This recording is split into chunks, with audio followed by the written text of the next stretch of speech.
course, it's worth... And there, sorry. There's President Zelensky. There is President Zelensky. Wow. And wow, his image is being shown on a monitor and that's why you hear people actually applauding now. They're applauding President Zelensky when he appeared on some of the jumbotrons.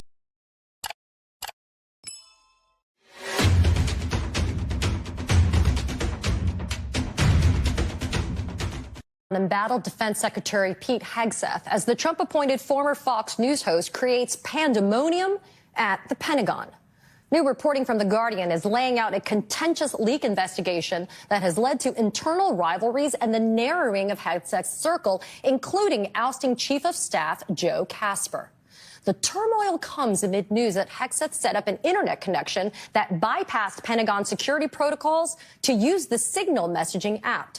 And don't forget that second Signal group chat that included his wife, his brother, and his personal attorney. Hegseth may hope to show Trump he's a fighter, last night posting on X, quote, "never back down." But is he just too toxic to save? Joining me now is Hugo Lowell, White House correspondent at The Guardian. Hugo, it's the last show. We had to have you on with me. You have breaking news that has come out in The Guardian this morning, within the hour. Share with us what's going on. Yeah, Katie, it's good to be on with you for one final time. So the leak investigation at the center of the Pentagon right now is an inquiry into whether this top secret document about U.S. military options for the Panama Canal was leaked to a reporter by Pete Hegseth's former senior advisor, a guy called Dan Caldwell. He's basically the suspect number one as far as the leak investigation is concerned in the Secretary of Defense's office. But the problem with the leak investigation is it's coming amid all of this rivalry and this interpersonal conflict and this office politics inside the Secretary of Defense's office, which has clouded the entire investigation. And it is basically reflective of all of the problems that Pete Hegseth has had in recent weeks. The fallout from this leak investigation has already gone to the point where his inner circle, his inside team, is down to basically three people. Number one, the acting chief of staff, a guy called Ricky Buria, who was until recently his junior military assistant. Number two is the personal attorney you mentioned, Tim Parlatore. And number three, Sean Parnell, who used to be top spokesman at the Pentagon. That's the extent of his inner circle right now. And it's because this leak investigation has consumed so much time and preoccupied all of his remaining aides and basically ousted the four other people who were seen as, relatively competent in the SecDef's office. And it's basically caused a great deal of heartburn. Hugo, your piece that just came out this morning is fantastic, but there was something that stuck with me pretty hardcore. Dan Carroll, who, I'm going to get his title right, he was the senior advisor, right? He was one of the people that was fired. Carroll is considering filing a defamation lawsuit against Kasper and started making calls on the Monday after he was fired, asking people whether Kasper had ever been seen doing cocaine in a previous job. I mean, Hugo, this is the Department of Defense. This is national security. This is the welfare of not only our armed forces and the people that are sacrificing to be able to defend us, but it's our safety. And this is the type of insanity that's going on under Pete Hegseth's tenure? So slight correction. So it's Colin Carroll, who was the chief of staff of the deputy secretary. They all have last names that begin with C or K for some reason. But it was Colin Carroll, the chief of staff of the deputy secretary, who in the wake of his firing, he was basically bundled out of the Pentagon along with two other aides who were seen as antagonistic or at odds with the chief of staff at the Pentagon, guy called Joe Kasper.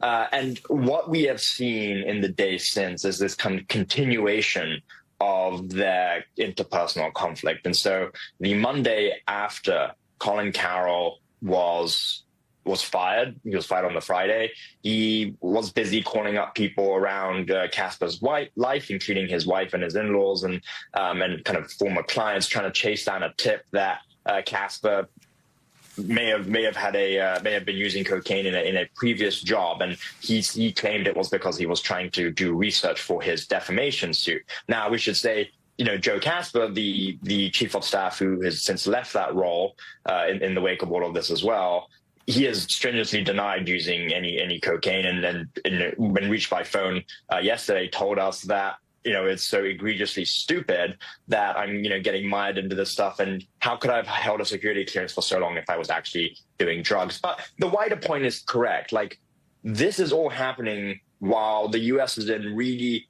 fraught negotiations with Putin over the Ukraine war, with the Iranians about their nuclear deal, and the Secretary of Defense's office is basically reduced to 3 people plus the Secretary himself. And it is now starting, as far as we understand, to give people in the Vice President's office, people in the White House, concern that the chaos over there and in kind of the front office of the Defense Secretary may cause problems down the road when it starts metastasizing beyond just inside the Pentagon. And, Hugo, I got less than a minute, but this is what I want to kind of emphasize with you. What shouldn't be lost in your reporting is the leak itself. It's a document, right? It's a memo. And within the memo, it's the contemplation of using United States Armed Forces, the military, to be deployed to the Panama Canal to be able to gain some type of control over that particular region. And so that is what was leaked. And that is the genesis of this investigation. But that also should give some cause for concern that there's this much chaos, this much turmoil, this much drama. People are sniping. There's infighting. Nobody's playing well in the sandbox. And the sandbox is supposed to defend us.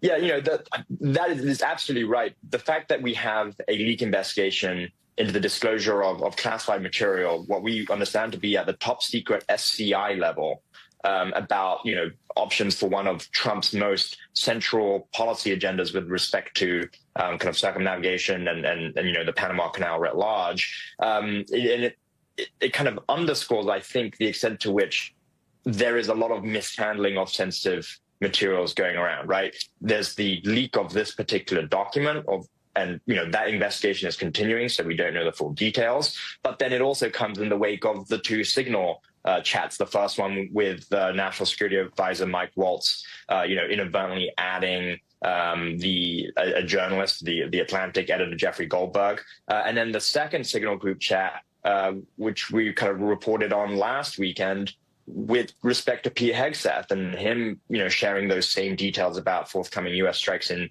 Yemen with people that included his wife.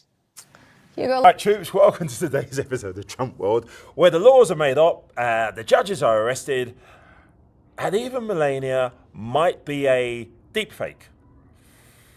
Yeah. Strap in, it's about to get dumber than a Pete Hegseth group chat on Signal or WhatsApp. Well, folks, it's another day in Trump World, where the Constitution is more like, how should we say, a Yelp review, and the judges are considered optional speed bumps. Yeah, let's start with the latest installment of Trump versus reality. The Supreme Court told Trump's team they need to facilitate the return of Kilmer Abrego Garcia. I'm sure you heard about him, the man they wrongly deported to El Salvador. Trump's report, basically, his response, court orders, cute. Bad impression. Maybe if you said pretty pleased with a MAGA hat on. Because in Trump world, laws are like terms and conditions. You just scroll past them and hit agree. Madam What's happened to our judiciary is beyond me. Yeah, so when the American public hears this and they think these were once upstanding people in their communities and their professions, and they put it all on the line for this. I mean, have you dug into their motive? Like, what inspired them to carry out these acts and harbor criminals? They're deranged is all I can think of. I cannot believe, I think some of these judges think they are beyond and above the law, and they are not. And we're sending a very strong message today. If you are harboring a fugitive, we don't care who you are. If you are helping hide one, if you are giving a TDA member guns, anyone who is illegally in this country, we will come after you and we will prosecute you. We will find you. If I could just... Meanwhile, back in Milwaukee, an actual judge, Hannah Dugan, this is interesting, was arrested by the FBI for allegedly helping an undocumented immigrant dodge ICE. In normal America, I suppose this would be a constitutional crisis. In Trump's America 2025. It's just Friday.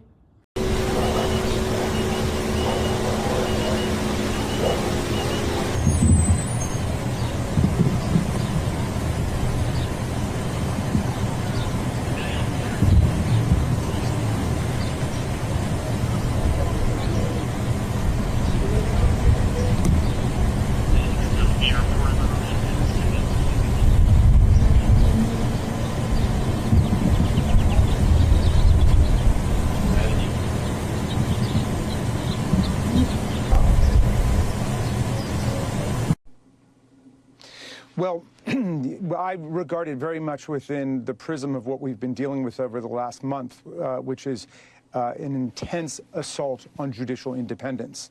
They have been disobeying federal court orders systematically.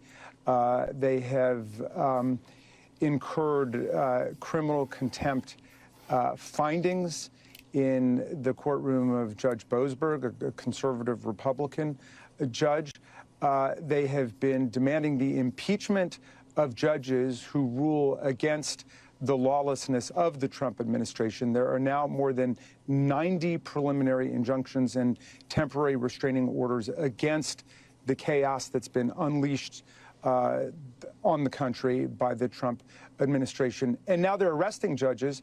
And the first felony criminal charge brought against Judge Hannah Dugan in Wisconsin is interfering with a legal proceeding, which is essentially what they've been doing all along. What Judge Boasberg is about to hold them in criminal contempt for, and has found that there is probable cause for criminal contempt, is that they deliberately ignored and defied his order not to take off in those airplanes headed for El Salvador and not turning the airplanes around. So on the logic of this arrest of Judge Dugan, all of the people in the Trump administration who participated in defying that order by Judge Boasberg themselves could be arrested for interfering with a legal proceeding and perhaps other criminal charges like kidnapping, as you were suggesting before. Yeah, because if you can't control the judges, apparently you just cuff them. And speaking of cuffing disasters, people who should cuff off maybe, Defense Secretary Pete Hegseth, yes, him, Trump's favorite Fox News cosplayer, is still somehow not fired. Even after leaking classified military intel into a Signal group chat for his wife and brother-in-law, why hasn't Trump axed him yet? What's he got on him? Simple. Pete's loyalty is stronger than his ability, clearly, to use a smartphone responsibly. Now, about the Air Force One press conference, which you may have seen, Trump mid-flight to Rome for Pope Francis' funeral. Moscow this morning that killed a Russian general. Do you have any reaction to that? Any impact? Talking on what? Russian general. No, I just heard you just tell me that for the first time. Where did this take place? It took place in Moscow. It was a Russian general. That's close to home, right? That's a big one. Yeah, I'll look at it. If I hear anything, I'll let you know. Meanwhile, Pam Bundy, Mar-a-Lago's favourite Botox pioneer, is rumoured to be angling for another job. AG not good enough? Maybe head of the Department of Looking the Other Way. Yes, she has the perfect qualifications. Honestly, in this administration, that's practically a cabinet-level position. If you look at our new Fox News poll at 100 days job approval compared to other presidents, there you see the president at 44%. Anyway, to sum up, because she'll be missing things this Friday, defying court orders, tick. Arresting judges, tick. Hiding Pete Hegseth under a maggot blanket, tick. What else happened this Friday? Oh yeah, renting out possible fake Melanias, tick. And lastly, turning Air Force One into QVC for conspiracy theories, tick. Yeah, just another completely normal day in... It's day 95, folks.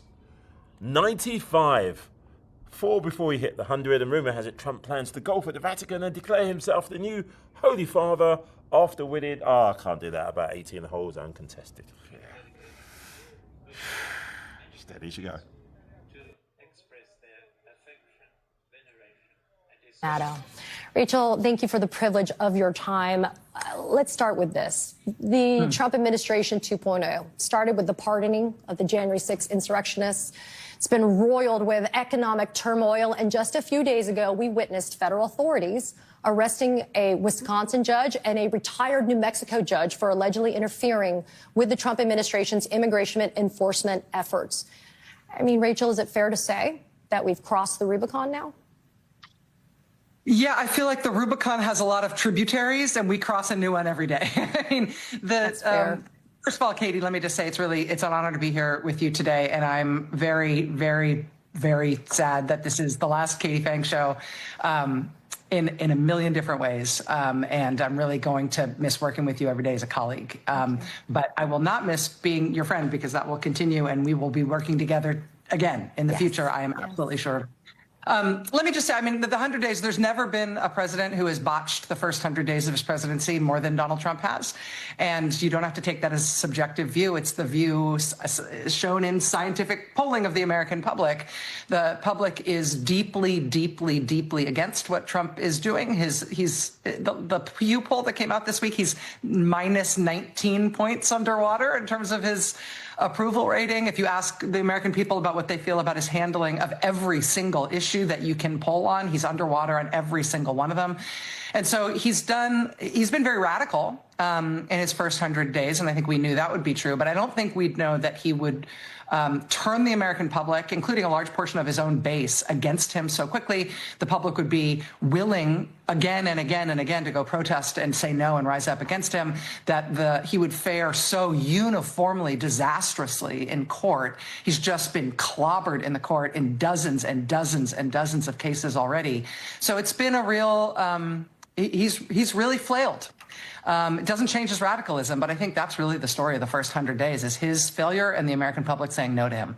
And you know, Rachel, I see the failure, and I read the polls too, and I have healthy skepticism when it comes to polls, but I do see them, right? And if there's consistency in those polls, then the common denominator probably is true.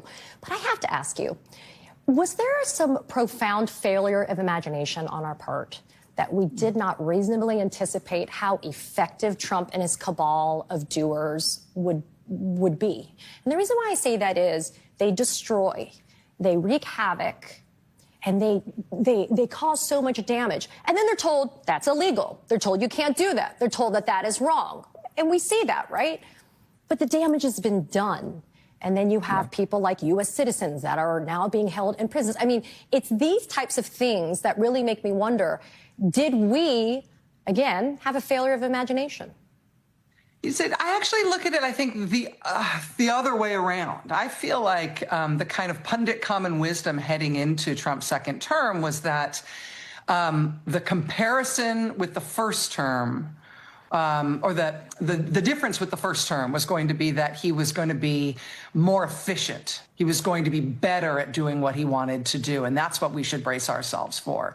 And I actually don't think that's the way it's worked out. I think that he is definitely more ambitious in terms of the kind of radical change he wants for the country. I do think we're in the middle of an attempted authoritarian overthrow of American democracy. I mean, I think everybody who predicted that was right, but I don't think he's any better at it. I mean, you just think about the litany of mistakes, things that they acknowledge even are mistakes. Remember, right out of the gate, they tried to cut off all federal grants for everything. And then within 48 hours had to take that back and say they didn't mean that. Remember Trump's big thing about, like, I've turned on the water in California. And immediately the Army Corps of Engineers was like, yeah, you just wasted all of the water that we had saved in reservoirs for the summer season. You know, the failure, the accidentally firing the Ebola prevention workers, accidentally firing the nuclear weapons people, accidentally firing the bird flu people, all of this stuff that they have done and then undone. It does reflect their radicalism and their ability and willingness to just destroy. But they haven't done a lot of it on purpose. They've done a lot of it despite themselves. And their incompetence is not a blessing. A lot of people glibly say, like, oh, you should have enemies that are this incompetent. They'll fall down. You don't have to trip them. But their failure has been a wreckage, has created wreckage in the U.S. government. It just means that they're not that good at doing what they're actually trying to do. And you've been incredibly thoughtful on your show in these first 100 days to highlight what it is for an everyday American to take ownership of their voice and do something with it, whether it's going to a rally, whether it's going to a town hall, whether it's calling Congress, state and federal, by the way, their representatives. What is it going to take for the next 100 days, if we're going to look at it in tranches, right? What's it going to take for the next 100 days and the following months? Because it is a 4-year term. Yeah, it's a really good question, Katie. And, I think the other thing, I was talking about sort of what the pundit class got wrong heading into Trump's second term. I think there was, again, a kind of pundit common wisdom or kind of observer common wisdom that the American people weren't going to resist, weren't going to stand up, that there was no sign of the kind of mass resistance to what Trump is doing. Well, that's turning out not to be the case at all. It's just different this time. There wasn't one big rally the way there was in 2017, right around Trump's inauguration. What we've got is every single day, literally every single day, dozens of protests all over the country, including in small towns and in red states, against stuff that Trump is doing. I mean, I've been covering protests in places like Boise, Idaho, and Morgantown, West Virginia, and Little Rock, Arkansas, every single day on my show. We have had more than 100,000 people turn out simultaneously in multiple cities on a couple of different occasions. And the protest movement that has been turning people out for these huge days of protest, like on April 5th and on April 19th, we're going to see another one this week on May 1st. Those protest movements are designed not just to turn out a bunch of people and in surprising places, but to turn them out again and again and again and again. And millions of Americans have now protested against this president in a way that is not a one-off deal, in a way that they have shown that they're willing to come out again and again.